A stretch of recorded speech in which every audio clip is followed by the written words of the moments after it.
जब तक वह आहुति का कर्म संपन्न नहीं हो जाता उसके बीच में बिल्कुल विराम नहीं ले सकते। ना आचार्य को ना ही यजमान को बीच में विराम नहीं करना चाहिए। बीच में यदि विराम कर दिया जाता है, ये कर्मकांड से जुड़े हुए लोगों को समझ लेना चाहिए। पूजा पाठ आप लोग करते ही रहते हैं, बीच में यदि विराम कर दिया जाता है तो फिर शास्त्रीय व्यवस्था ये है कि उस कर्म का फिर से आरंभ करना पड़ेगा। जो आहुति का क्रम शुरू किया ना शुरुआत से, वही क्रम फिर से आरंभ करना पड़ेगा। यही बात माला में है। माला जप रहे हैं आप, जपते जपते आधी माला हो गई, किसी विशेष परिस्थिति में आपके मुंह से कुछ निकल गया, बोल गए आप, तो फिर आपको उस माला को पुनः आरंभ करना चाहिए। यही ग्रंथों के पारायण में अध्याय का पाठ पूरा हो जाए तब आप उसको विराम दो, बीच में विराम नहीं दे सकते। महाभारत का एक अध्याय बहुत बड़ा है, जिसमें पितामह भीष्म राजसूय यज्ञ में भगवान का मुख्य पूजन हुआ है, प्रथम पूजन हुआ है। उसमें भगवान के तत्व का निरूपण पितामह भीष्म कर रहे हैं। बहुत बड़ा अध्याय है, 1200 श्लोक से अधिक हैं उसमें। 1200 पूरे श्लोक संख्या याद नहीं, एक साथ 1372 या कितने, बहुत लंबा अध्याय है। हम महाभारत का मूल पाठ कर रहे थे। अध्याय बीच में छोड़ नहीं सकते, तो इस एक अध्याय में बहुत लंबा समय लग गया एक को पूरा करने में। क्यों? बीच में छोड़ देंगे तो फिर शुरू करना पड़ेगा, तो शुरू करना पड़ेगा उतना ही फिर समय लगेगा। तो पूरा करने के बाद भी तब उठ सकते हैं, बीच में नहीं उठ सकते। दूसरे एक ग्रंथ पूरा हो जाए उतने में महाभारत एक अध्याय पूरा हुआ।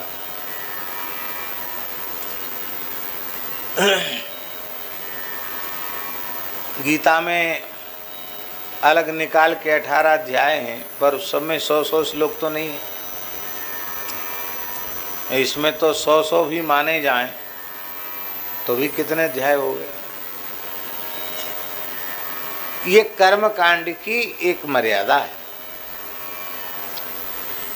और भगवान नवयोगीश्वर जब प्रकट हुए उस समय निमि महाराज यजमान के आसन पर बैठकर स्वाहा स्वाहा स्वाहा स्वाहाकार चल रहा था। और उसी समय श्री नवयोग ईश्वर प्रकट हो गए। तो उनको देख करके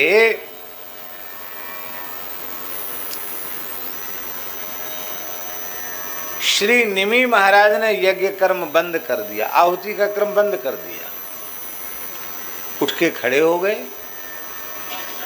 और जब महाराज निमि खड़े हुए तो सभी ब्राह्मण खड़े हो गए, आचार्य खड़े हो गए, सब खड़े हो गए। यजमानोग्नयो विप्राह सर्व एवोपतस्थिरे, सबके सब उठ के खड़े हो गए। निमि महाराज ने उनका पूजन किया, उनको आसन पर बिठाया और उनका पूजन करके प्रश्न किया। निमि नवयोगीश्वरों ने कहा, महाराज कर्म कांड की तो मर्यादा ये है कि आहुति आरंभ होने के बाद फिर बीच में छोड़ना नहीं चाहिए। आपने तो बीच में पूरा एकदम छोड़ दिया और हमारी पूजा करने लग गए, सत्संग के लिए बैठ गए, क्या बात है? तो निमि महाराज ने कहा कि देखो,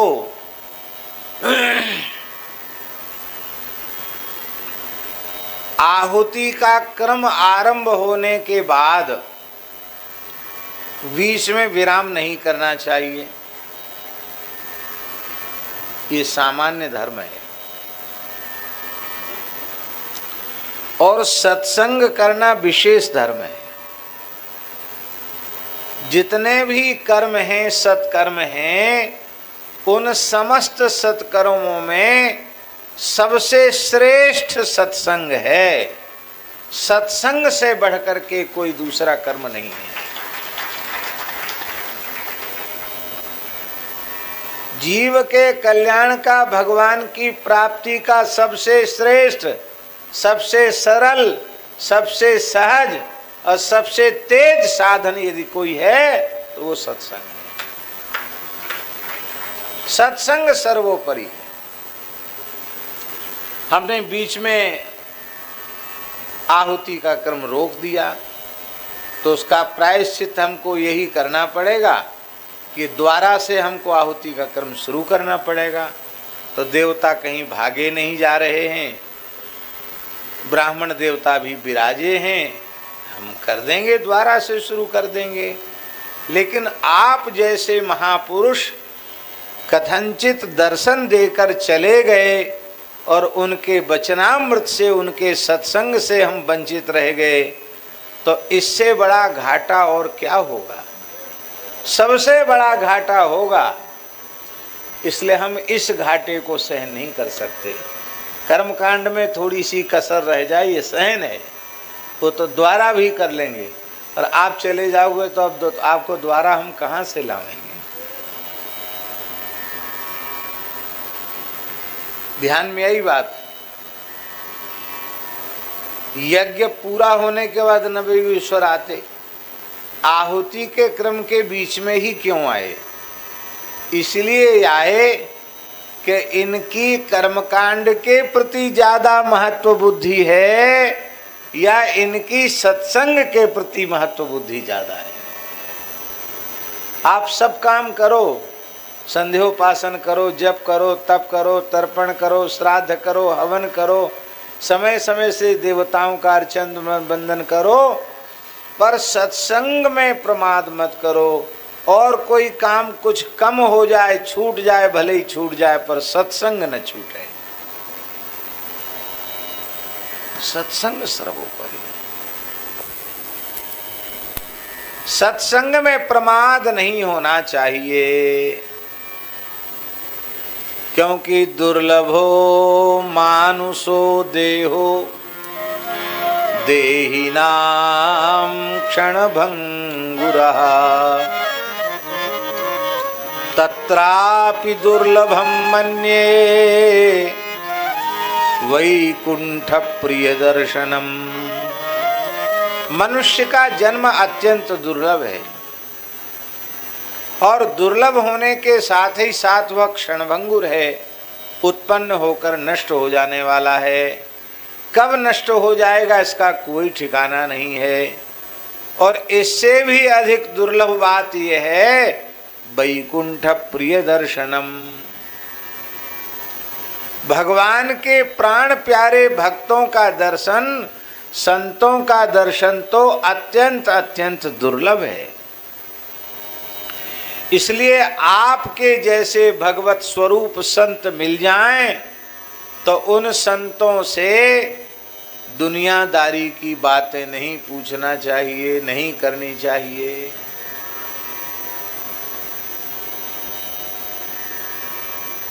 अपना समय और उनका भी अमूल्य समय व्यावहारिक जागतिक चर्चा करके नष्ट नहीं करना चाहिए। ऐसे संत यदि भगवत कृपा से प्राप्त हो जाएं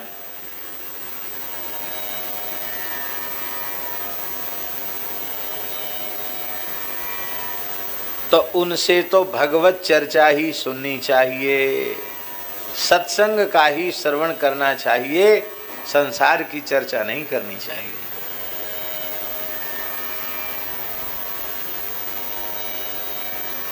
एक महापुरुष थे, गृहस्थ थे, उनके पुत्र की मृत्यु हो गई।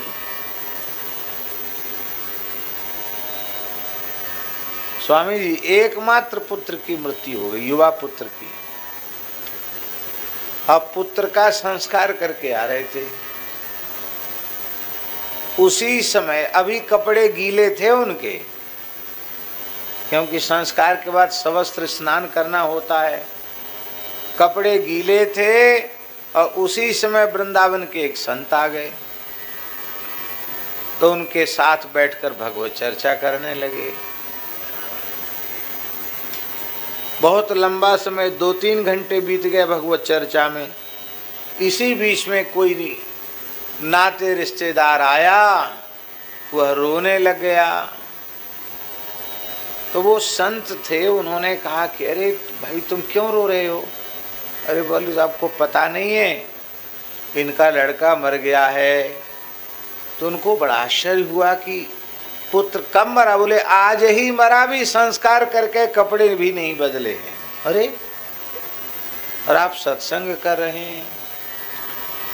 तो उन्होंने कहा कि पुत्र मर गया, इसका दुख नहीं है, पर संत चले जाते और सत्संग नहीं मिलता, इसकी पीड़ा हम सहन नहीं कर सकते। आप आए और आपके आने मात्र से भगवान की स्मृति हुई, भगवत चर्चा आरंभ हुई, बड़ा सुख मिला। हमें पुत्र के मरने का दुख नहीं है, इस बात का दुख है कि ये संसारी लोग आ करके बार बार याद दिलाएंगे कि बेटा मर गया, बेटा मर गया। तो संसार की स्मृति करा के भगवान की विस्मृति करावेंगे, इस बात का दुख है। पर आप जैसे संत संसार की विस्मृति करा के भगवान की स्मृति कराएंगे, ये सुख है। इसलिए संत मिलन सम सुख जगनाई। संत भगवान की स्मृति कराते हैं और संसार भगवान की विस्मृति कराता है। इसलिए संसार का संग कुसंग और संतों का संग सत्संग, संतों का संग सत्संग है। मनुष्य जन्म अत्यंत दुर्लभ है, उसमें भी वह नाशवान है, और उसमें भी सबसे दुर्लभ है भगवान के प्राण प्यारे भक्तों का दर्शन। ऐसे संतों का दर्शन हो जाए तो उनसे यही पूछना लेना चाहिए, अत आत्यंतिकम क्षेमम पृच्छामो भवतो नघाः। हे निष्पाप महात्माओं, जीव का आत्यंतिक कल्याण कैसे हो, आप कृपा करके बताओ। परम कल्याण जीव का कैसे हो? क्यों? बोले संसारेस्मिन्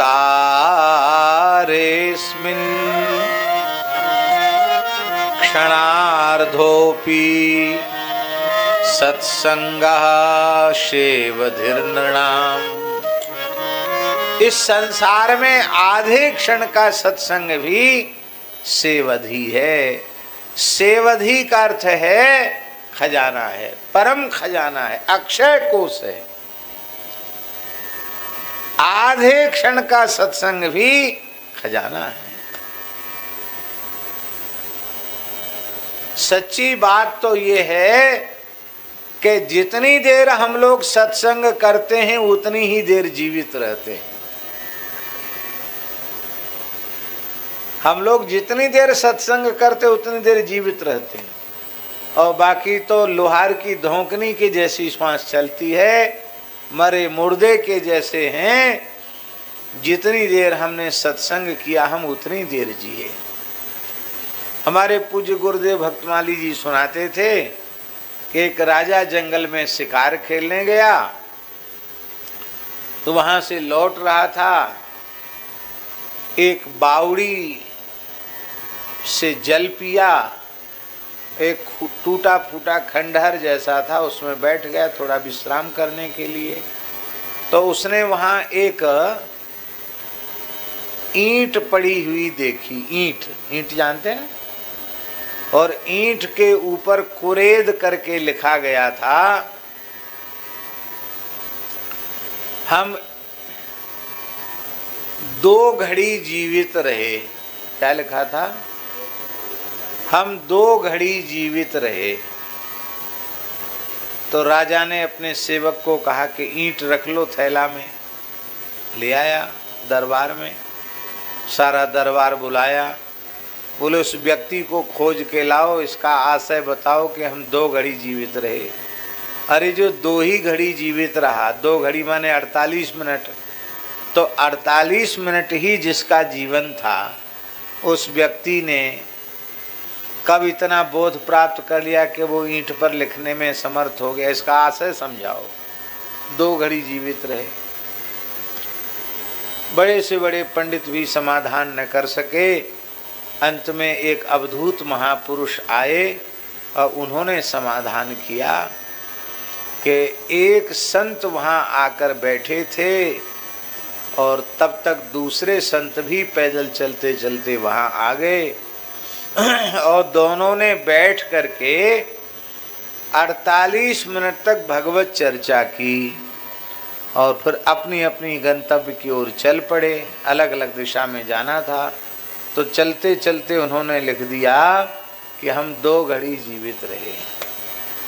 इसका मतलब है हम जितनी देर सत्संग करते हैं उतनी देर ही जीवित रहते हैं।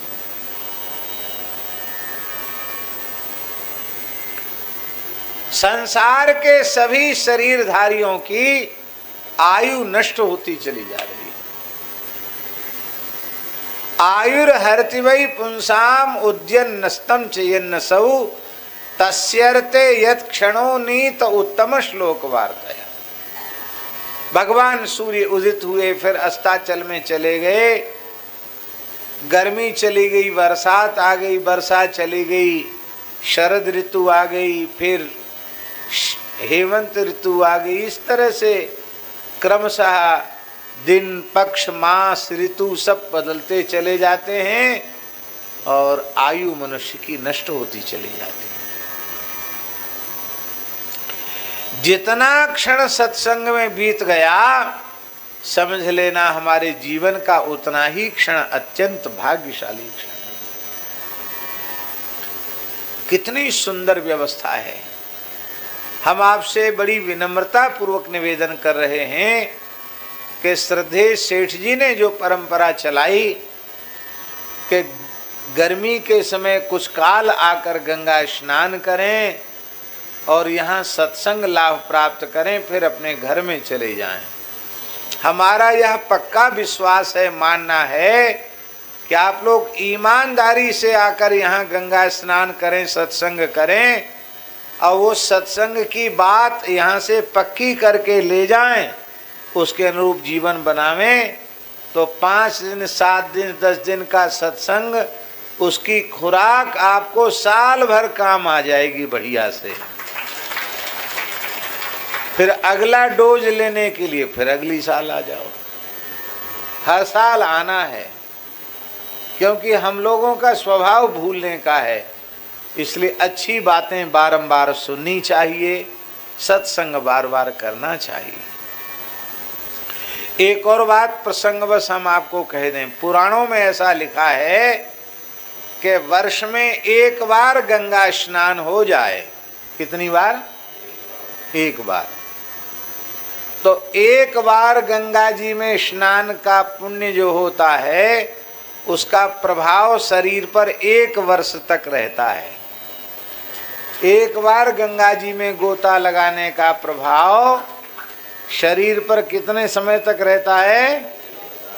1 साल तक रहता है। 1 वर्ष के भीतर उसकी कहीं भी मृत्यु हो जाए, वो दुर्गति में नहीं जाएगा, उसकी सद्गति ही होगी। तो कितना बढ़िया काम है। जो महीना 2 महीना रोज गंगा जी नहा रहे, उनका तो कहना ही क्या है। अरे 1 बार भी यहाँ करके गंगा जी नहा लिए तो साल भर के लिए तो गारंटी हो गई कि साल भर के भीतर देह छूटेगा तो दुर्गति नहीं होगी, नरक नहीं जाना पड़ेगा, उत्तम गति ही होगी। ये कितनी गंगा जी की महिमा है। क्या कहना। ये जल नहीं है, साक्षात ब्रह्म ही द्रवीभूत होकर बह रहा है। द्रवीभूत ब्रह्म है गंगा जी, ये साक्षात भगवान है। कितनी करुणा है।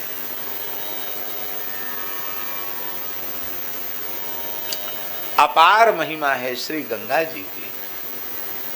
और कल तो गंगा दशहरा है, कितने सौभाग्य की बात है। पर बात यही है कि गंगा स्नान अत्यंत मर्यादा पूर्वक होना चाहिए। गंगा स्नान की मर्यादा क्या है? अशुद्ध शरीर को गंगा जी में नहीं घुसाना, प्रवेश कराना। पहले जहाँ रहते हो वहाँ बढ़िया से स्नान कर लो, स्नान करके पवित्र वस्त्र धारण कर लो, इसके बाद गंगा जी जाओ। सबसे पहले गंगा जी को साष्टांग प्रणाम करो। माताएं पंचांग प्रणाम करें, पुरुष वर्ग साष्टांग प्रणाम करें। जिधर की ओर से धारा आ रही है उस दिशा में साष्टांग प्रणाम करें। फिर जल को मस्तक पर लगावे। मस्तक पर जल स्पर्श कराने के बाद नेत्रों से जल का, कान से जल का स्पर्श करा के फिर आचमन करें, प्राणायाम करें, प्रार्थना करें गंगा जी की। और इसके बाद फिर अपना पैर भीतर घुसावे। और जानता हो तो संकल्प भी कर सकता है, प्राणायाम संकल्प कर सकता है।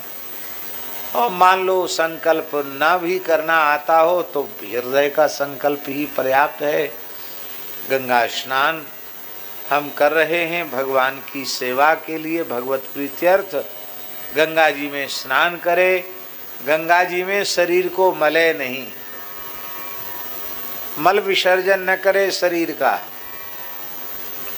गोता लगा करके और वस्त्रों के सहित बाहर आ जाए। वस्त्र भी बाहर ही निचोड़े। अच्छा हो कि वह जल गंगा जी में लौट के न जाए।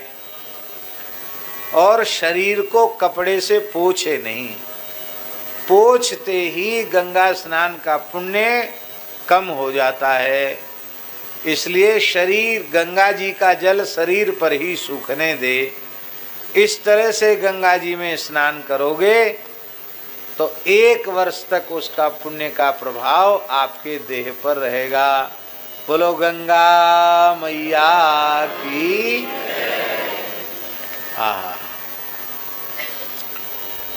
संसारेस्मिन् क्षणार्धोऽपि सत्संगः सेवधिर्नृणाम्।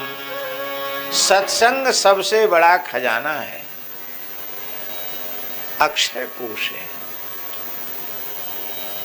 सारे खजाने नष्ट हो जाएंगे, खर्च हो जाएंगे, समाप्त हो जाएंगे, पर सत्संग कभी समाप्त होगा नहीं।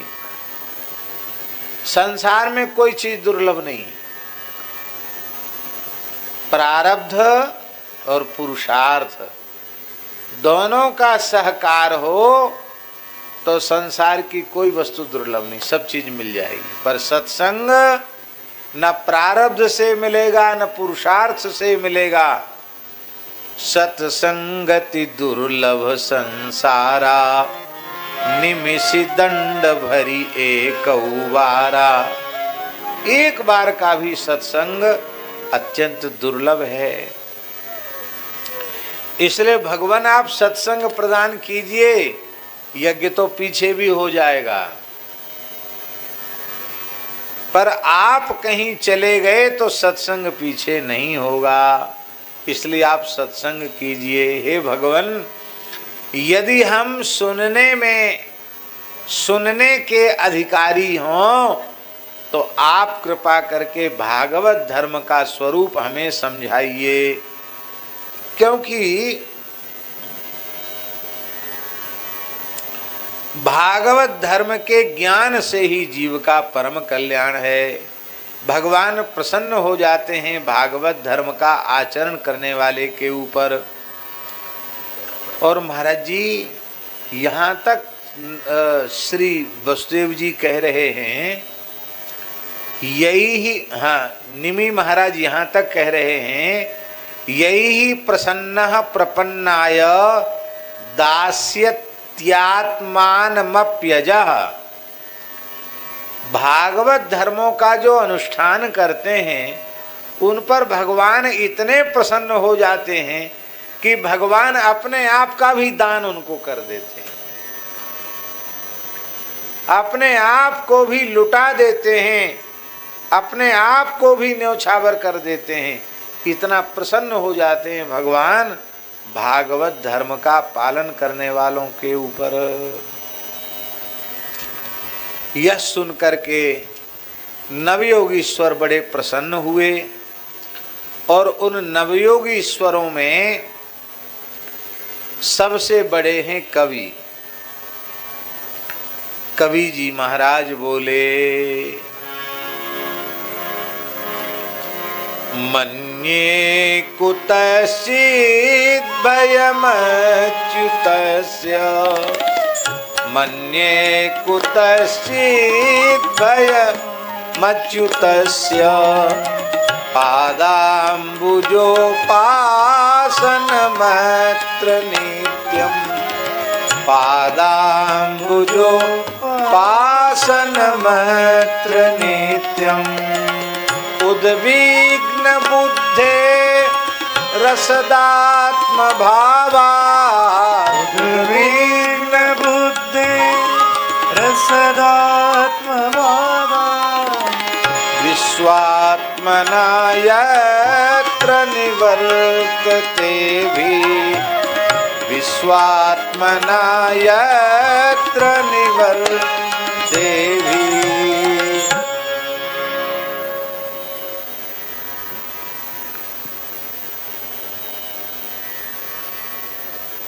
क्या बढ़िया बात कही।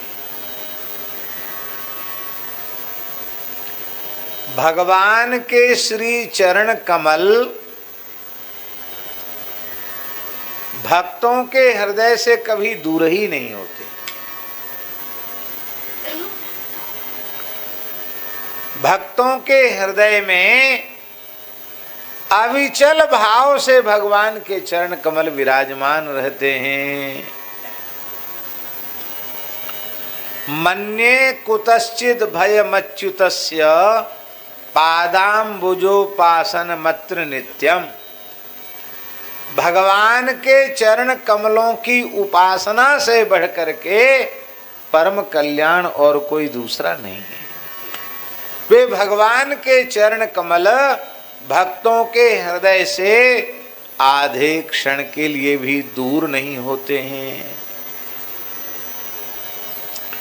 उन भगवान के चरणों का नाम ही है आत्यंत क्षेम।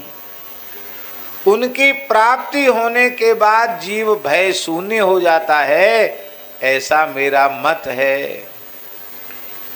यह शरीर, संसार, इन असत पदार्थों में, शरीर में अहमता, सहमता माने मैं, शरीर में मैंपन और संसार में मेरापन। शरीर में अहमता और शरीर से संबद्ध संसार में ममता। शरीर में अहमता और संसार में ममता, इसी के कारण संसार के लोगों का चित्त उद्विग्न हो रहा है। और जब भगवान के चरण कमलों की अनन्य भाव से उपासना करेगा तो न शरीर में अहमता रहेगी और न संसार में ममता रहेगी। और जब अहमता ममता से शून्य हो जाएगा, भगवान के चरणों की उपासना में निमग्न हो जाएगा, तो विश्वात्मना यत्र निवर्तते भी, उन विश्वात्मा भगवान का अनुभव जब सर्वगत सर्वरूप सर्वमय स्वरूप में अनुभव करने लग जाएगा तो भय की निवृत्ति हो जाएगी, कोई भय नहीं रह जाएगा। हे राजन, ये भागवत धर्म है क्या? ये वही भगवता प्रोक्ता उपाया ही आत्मलब्ध है।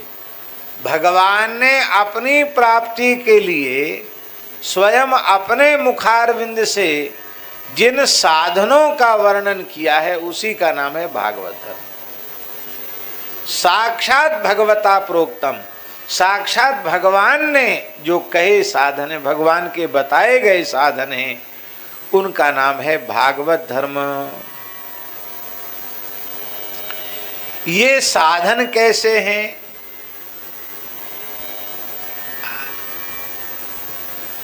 अविदुषाम पुंसाम अंजः।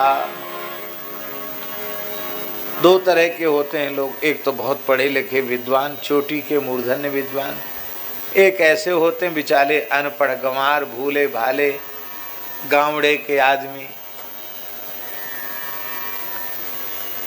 अब पढ़े लिखे पंडितों का, विद्वानों का कल्याण तो हो जाएगा, ये पोथी पढ़ लो, वो पत्रा पढ़ लो। अब बेचारा कुछ भी नहीं जानता, वो उसका कल्याण कैसे होगा? क्या बढ़िया बात कही। कहे जो बिल्कुल भोले भाले हैं, अज्ञानी हैं, बिल्कुल पढ़े लिखे नहीं हैं, सीधे साधे सरल हैं, ऐसे पुरुषों का भी कल्याण भागवत धर्म का आश्रय लेने से हो।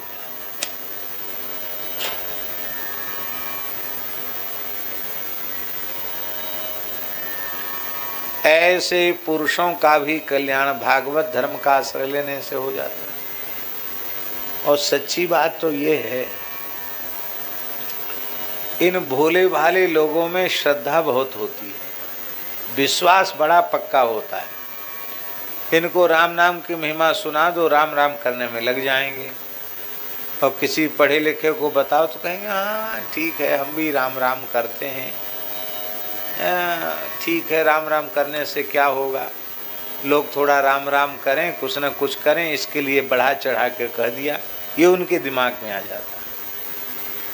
भगवान नाम के महात्म्य में जैसा विश्वास होना चाहिए, ना तो उनमें वैसा विश्वास होता, ना वैसी प्रीति होती है। भोले भाले लोग बड़ी सरलता से स्वीकार कर लेते हैं और फिर लग जाते हैं, उनका कल्याण हो जाता है। अंजः पुंसाम अविदुषाम, अविदुषाम पुंसाम अंजः। जो अज्ञानी पुरुष हैं उनका भी सरलता से कल्याण हो जाता है भागवत धर्मों का पालन करने से। इसका आशय ये नहीं है कि ज्ञानवान पुरुषों का नहीं होता, जब अज्ञानियों का हो जाता है तो ज्ञानवान का तो हो ही जाएगा, इसका आशय ये। कहते ये भागवत धर्म ऐसा है कि इस भागवत धर्म का कोई जीव आश्रय ले ले तो न प्रमाद्येत कर ही चित, वो कभी भी विघ्नों से पीड़ित नहीं होता।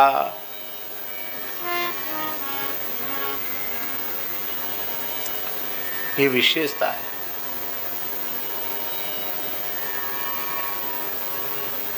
विघ्न क्या है? मायाकृत विक्षेप ही विघ्न है। और भागवत धर्म पर चलने वाले के ऊपर माया के विघ्न प्रभावी क्यों नहीं होते? उसका कारण है कि माया भी समझती है ये भगवान के बताए हुए रास्ते पर चल रहा है, ये भागवत धर्म पर चल रहा है, तो मैं भगवान की दासी हूँ।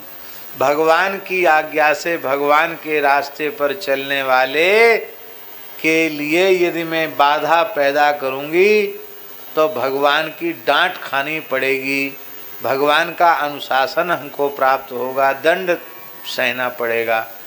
इसलिए भगवान की ओर जो बढ़ने वाले जीव हैं महाराज जी, उनको माया भी विक्षेप नहीं करती है, माया भी विघ्न नहीं करती। भगवान के भजन में बड़ी भारी ताकत है। भागवत धर्म में इतनी शक्ति है कि भागवत धर्माश्रयी भगवान की माया को भी डांट देता है। संत मलुकदास जी का एक पद है, हमसे जनि लागे तू माया, हमसे जनि लागे तू माया। क्यों? बोले थोड़े से फिर बहुत होएगी, सुन पे हैं रघुराया।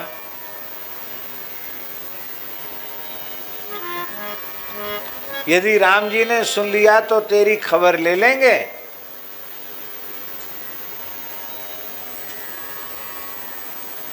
मेरे भीतर साहिब मेरा अजहू चेत दीवानी,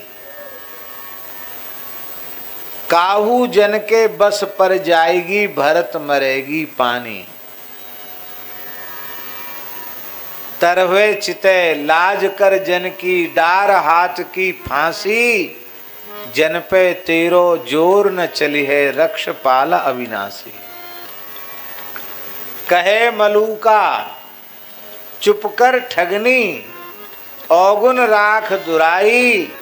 जो जन उबरे राम नाम जपी, तिन सो कछु न बसाई। हम सो जन लागे तू माया, थोड़े से फिर बहुत होएगी, सुन पहे रघुराया। मायाकृत विघ्नों से वो पीड़ित नहीं होता है।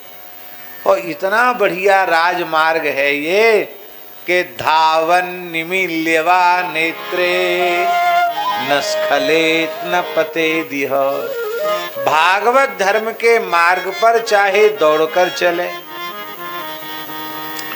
और चाहे आराम से मस्ती की चाल चले, गजेंद्र की चाल से चले, और चाहे हिरन के जैसे दौड़ते हुए चले, आंख खोल कर चले और चाहे आंख मूंद करके चले। धावन निमील्यवा नेत्रे, न स्खलेत न पते दिह।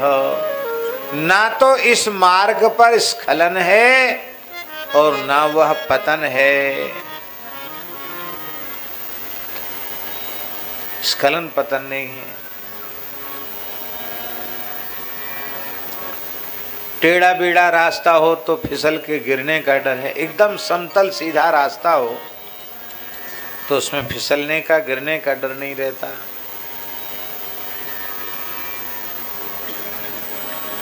दुर्घटना रहित मार्ग है।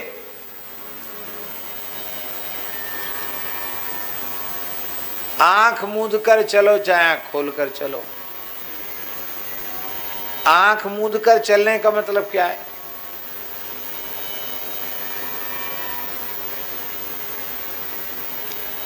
विश्वास पूर्वक चलो।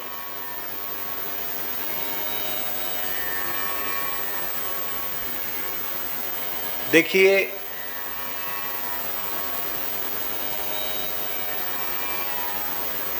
सामने से कोई व्यक्ति आ रहा है या कोई वाहन आ रहा है तो उससे टकराने का भय है। और रास्ता इतना चौड़ा हो और इतना लंबा हो कि उसमें कोई टक्कर का, कोई दुर्घटना का कोई प्रश्न ही ना हो, आशंका ही ना हो, तो ऐसे रास्ते पर आंख मूंद के चले तो कोई समस्या नहीं। स्वामी जी, सामने से टक्कर का भय भागवत धर्म पर क्यों नहीं है? उसका कारण है कि भगवान तक जाने का रास्ता तो है, वहां से लौटकर आने का रास्ता नहीं है। भगवान तक पहुंचने का मार्ग तो है, पर वहां से लौट के आने का तो है ही नहीं। जब वहां से लौट के आने का है ही नहीं तो सामने से कोई मिलने वाला है ही नहीं, कोई टकराने वाला है ही नहीं, तो आप आंख मूंद के चलो। बोले कई बार ऐसा होता है, 4 लाइन होते हैं, आने का रास्ता अलग है, जाने का रास्ता अलग है, सामने से टक्कर नहीं पर पीछे से लोग टक्कर मार देते हैं। मार देते कि नहीं? तो पीछे से कोई भाग दौड़ स्पर्धा, भागवत धर्म में भी स्पर्धा भी नहीं है। भाग दौड़ की स्पर्धा नहीं है, आगे पीछे का नहीं है। क्यों? एक विशेष बात है, प्रत्येक व्यक्ति के लिए स्वतंत्र मार्ग है। ऐसी सुविधा पूरे ब्रह्मांड में और कहीं नहीं है। आप भगवान की ओर जाना चाहते हैं तो आपके लिए अलग रास्ता बन गया। न कोई पीछे से टक्कर मारने वाला है और न कोई सामने से टक्कर मारने वाला है। आप स्वतंत्र हैं भगवत प्राप्ति के पथ पर। ये कितनी बड़ी सुविधा है। इसलिए भगवत प्राप्ति के पथ पर कभी यह साधक को अनुभव नहीं करना चाहिए कि ये चले तो हम चलेंगे, वो चलेगा तो हम चलेंगे। कोई चले तो ठीक, न चले तो ठीक, हमको जाना है। हमने कमर कस ली है कि इसी जन्म में इसी शरीर से भगवत प्राप्ति करनी है। हम सत्प्रेरणा तो देंगे, पत्नी को भी देंगे, पुत्र को भी देंगे, मित्र को भी देंगे, घर के नौकर चाकर को भी देंगे, लेकिन पीछे नहीं पड़ेंगे किसी के। कह दिया अपना काम पूरा हुआ, करे तो ठीक, न करे तो और ठीक, क्या लेना देना। हर व्यक्ति भगवत प्राप्ति में स्वतंत्र है।